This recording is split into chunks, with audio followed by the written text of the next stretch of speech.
Right, he had a valve replaced. She was recovering from a heart attack. Their hearts were literally on the mend. What transpired next is positively the heartland. How would you like to come over and show me how to use the new washing machine? Talk about a pickup line.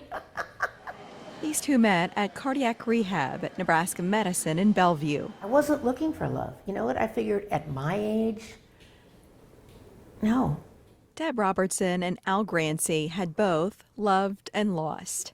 Now 73 and 77, they first developed a sweet friendship. I was sitting right here, and get out your phone, because remember, you were showing me pictures of the dogs. One day after rehab, they sat on this bench for more than an hour, sharing their lives, even going back 50 years. His name was Sundance. Deb and Al realized how much they have in common. And it's just like a high school, almost like high school all over again. About 3 months into their courtship, I wouldn't try anything foolish. Walk away from that gun. as they watched this movie on his couch, She was sitting on one end of the couch, I was sitting at the other end, and I thought, Al, you should go and make this lady your wife while you have a chance.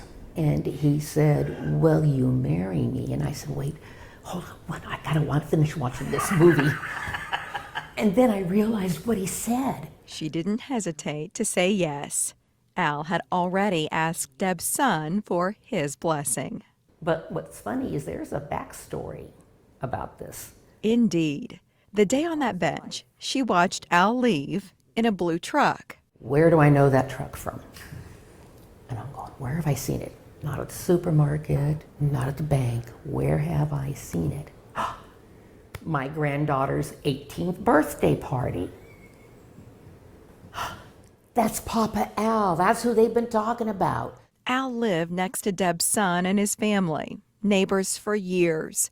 Shirley made plans to introduce Deb and Al a coffee date. But before that could happen, they wound up here and together, making plans for forever.